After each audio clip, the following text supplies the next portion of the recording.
मेरा नाम मनीषा है। मैं एक नए घर में शादी करके आई हूँ, लेकिन इस घर के लिए मैं क्या हूँ मुझे अभी तक समझ नहीं आ रहा है। मेरे पिता बहुत गरीब हैं और मेरी शादी भी बहुत जल्दी में हो गई। करीब 10 दिन पहले मेरी शादी की, कोई बात भी नहीं थी और 10 दिन बाद में दुल्हन बनकर एक घर में आ गई। पिताजी के पास एक अंकल आए जो हमारे परिचित थे। उन्होंने कहा कि बहुत अच्छा पैसे वाला घर है और जल्दी में शादी करना चाहते हैं, ऐसा रिश्ता फिर नहीं मिलेगा। बेटी को खाने की कोई समस्या नहीं रहेगी। बस इतना तो काफ़ी था मेरे पिता के लिए और हमारी शादी हो गई। मुझे ना लड़का दिखाया, ना ही शायद उन्होंने मुझे देखा होगा। शादी के बाद में ना बहू बनी ना ही पत्नी बनी। शादी करके मैं बर्थडे घर में आई थी तो मुझे लगा था कि मेरी जिंदगी बदल जाएगी। जिंदगी तो बदली, लेकिन दूसरी तरह से यहाँ मुझसे कोई बात करना तो दूर, मेरी शक्ल भी पसंद नहीं करता है। फिर बस मेरे मन में यही सवाल आता रहा कि क्यों मुझसे शादी की। आपको ये जानकर आश्चर्य होगा कि मुझे यह भी नहीं पता कि मेरी शादी किससे हुई है, क्योंकि अभी तक मैंने उनकी शक्ल नहीं देखी। वो घर रहते ही नहीं थे, काम के सिलसिले में बाहर ही रहते थे। मैं अपने ननंद के कमरे में सोती हूँ, वो भी एक कोने में नीचे। मेरी ननंद भी मुझे अपने कमरे में नहीं रखना चाहती थी, लेकिन मेरी सास ने कहा कि किचन में नौकरानी सोती है, इसलिए मुझे एक कोने में जगह दे दी। मेरी ननंद मेरे साथ ऐसा व्यवहार करती जैसे कि मैं कोई नौकरानी हूँ। बात बात पर मुझे चिल्लाती, कमरे में आते ही कहती, वही रह कोने में, आगे मत आया कर। काम करते वक्त और खाते वक्त कुछ कचरा होता तो वो जानबूझकर जहां मैं सोती वहीं फेंकती। मैं फिर भी चुपचाप रहती। शादी का मतलब यह होता है, मुझे नहीं पता था। और इस तरह की शादी से तो मैं बिना शादी की रहती तो ज्यादा अच्छा होता। मैं सारा दिन बस घर के काम में लगी रहती थी। घर बद्धा था, लेकिन यहाँ लोगों के दिल मुझे छोटे लगे। सुबह से शाम तक काम करना और रात को बिना आवाज करे ननद के कमरे में कोने में सो जाना, बस यही मेरी जिंदगी थी। मेरा घर वालों से नहीं, लेकिन घर में काम करने वाली नौकरानी से अच्छा रिश्ता बन गया था, क्योंकि आखिरकार में भी तो उनमें से एक ही थी। तब एक काम करने वाली ने बताया कि मेरे पति की शादी बड्ढे घर में तय हो गई थी। वो उससे प्यार भी बहुत करते थे, लेकिन फिर कुछ विवाद हो गया, जिस कारण उन्होंने रिश्ता तोड़ देच दिया। सब कुछ तय हो गया था, कार्ड भी बांट दिए थे, तो घर वालों और मेरे पति ने जिद में आकर उसी समय और उसी तारीख पर शादी की।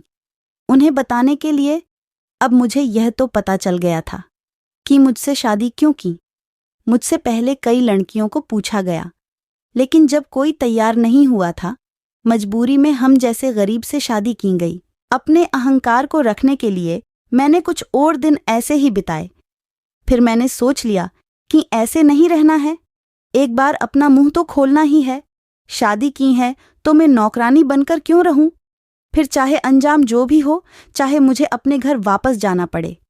ऐसे उनके आने का कोई समय नहीं होता था। लेकिन बहुत दिनों बाद वो आज घर पर थे, और खाना वो अपने कमरे में खाने वाले थे। मैं खुद खाना लेकर उनके कमरे में गई। पहली बार था जब मैं उन्हें इतने पास से देख रही थी।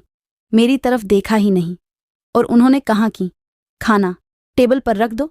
मैंने खाना टेबल पर रखा और उनके सामने रखी कुर्सी पर बैठ गई। वो एकदम से गुस्सा हो गए, बोले, कौन हो तुम, ऐसे यहाँ बैठ गई?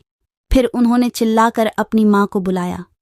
माँ के आते ही उन्होंने कहा, कौन है ये, कैसे कैसे नौकर आपने रखे हैं? उनकी माँ देखती ही बोली, यह यहाँ क्या कर रही है?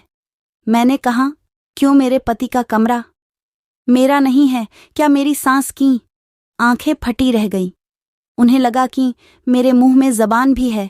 मेरे पति की बोलती भी बंद हो गई। मेरे मुंह से यह सुनते ही मेरी सांस वहां से चली गई। मेरे पति बोले, उस समय जो हुआ हमने किया, जल्दबाजी में शादी करनी थी। मैंने बोला, शादी का मतलब आपको पता है। उस दिन के बाद आप आज मुझे देख रहे हैं, वो भी मैं आई तब। और अब तो मुझे नौकरानी समझ रहे थे, मुझे किसी सामान की तरह खरीद के लाए हैं। ऐसा लग रहा है आप अमीर होंगे, लेकिन दिल आपके पास नहीं है। आपको पता है मैं कहाँ सोती हूँ, क्या करती हूँ मेरे साथ, कैसा व्यवहार हो रहा है। मुझे आपके बड़े घर में नहीं, आपके दिल में रहना था, जो कि शायद हो ना सकेगा।